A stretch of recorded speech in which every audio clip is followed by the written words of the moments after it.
Following the declaration of the state of disaster by President Ramaphosa, which had us implementing the national lockdown from the 26th of March, the Department of International Relations and Cooperation had to initiate the facilitation of the repatriation of over 5,000 South Africans stranded abroad. The main means of this repatriation was by air. We also had hundreds more citizens returning to South Africa through our land borders. This means that we have now repatriated more than the initial 3,637 who had initially requested repatriation at the beginning of the lockdown and registration process. We implemented this process of repatriation to assist our nationals who indicated to us that they were in distress outside the borders of South Africa. These persons included persons who were stranded at airports due to the announcement being made in a period that was too short for them to act on their travel plans. It also included students who were asked by various countries to evacuate their places of residence, as many countries were implementing their own lockdown procedures. It included the elderly, as well as those who were in need of medical attention in South Africa. Many of those who indicated they were in distress were persons who have chronic medical problems and who need chronic medication and its replenishment on a regular basis. So they needed to be back home in order to have their medical situation attended to. All the persons that sought help were persons who are ordinarily resident in South Africa. So we didn't repatriate someone who is permanently resident outside South Africa but wishes to come to South Africa for a holiday or some other purpose. It was persons who are ordinarily resident in our country. With time, as the process proceeded, we began to receive requests from other categories of South Africans, some of whom lost their jobs overseas due to companies and for some schools and universities being affected by the lockdowns of the countries they were resident in, or because they ran out of money to sustain themselves in the period of lockdown abroad and preferred, therefore, to come home to South Africa to be sustained by their families rather than suffering in very bad conditions overseas. The process of repatriation has not proven to be easy, given the various restrictions implemented not just by ourselves, but by countries across the world. So it wasn't simply a process of, I wish to come home and a flight is available. The airspace had been dramatically affected by the lockdowns that a number of countries have in place. So we had to engage in a lot of negotiations with multiple stakeholders, and I think became really immured in the impatience and sometimes the anger of those we were trying to assist. We couldn't, given these negotiations, repatriate as speedily as those who wished to return home wanted us to do. The process became so encompassing and weighty that we decided to establish a 24-hour command center. It operates every day, and its sole purpose is to provide assistance through our missions overseas for those persons who may not have been able to directly get to our missions. For example, you would have someone in a very remote city who'd gone hiking in Peru.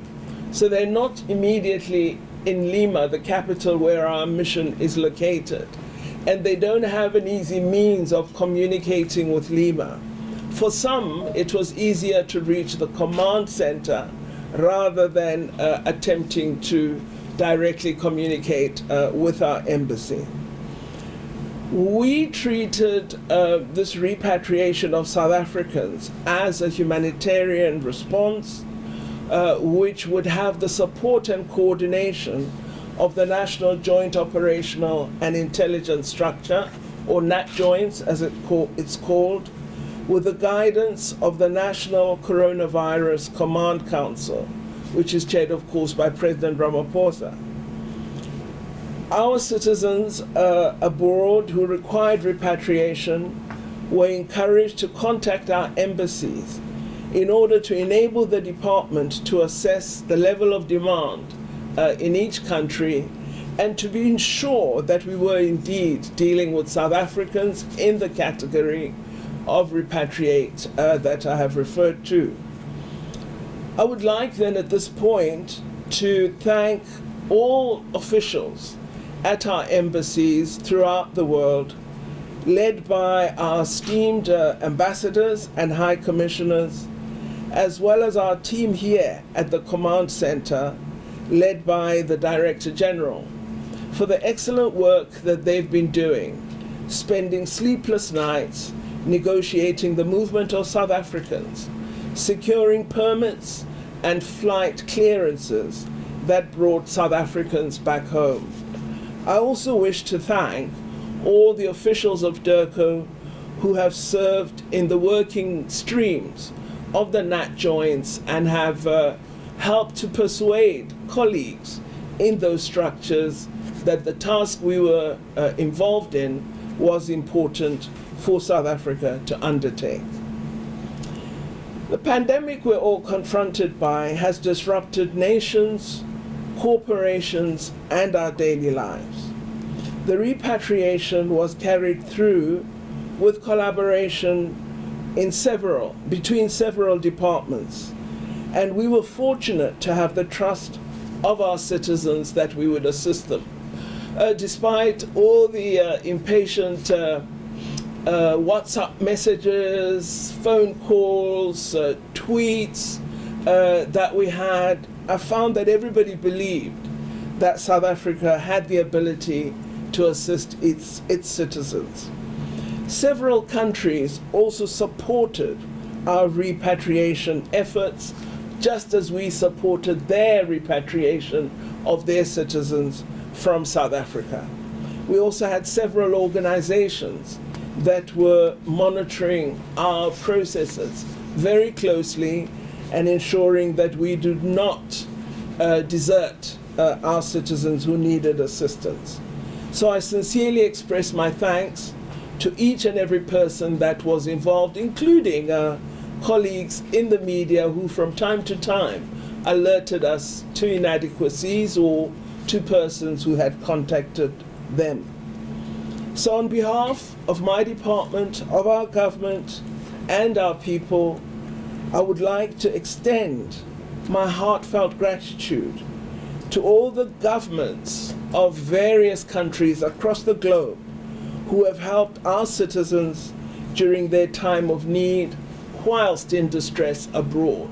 I spoke, for example, to the Minister of Foreign Affairs and Trade in New Zealand, who informed me that they had agreed that they will provide some subsistence money to South Africans who couldn't immediately return and who were in distress as their contracts or other means had actually come to an end.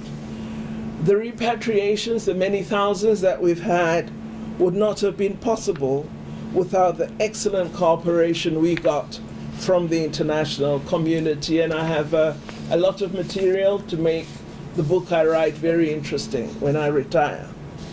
In the coming days and weeks, we are going to continue bringing our nationals home. This will include citizens who are still in the United States of America, some in Russia, several in Vietnam, some in India. We've had a group returning from Qatar. There are others still requiring support from the United Kingdom.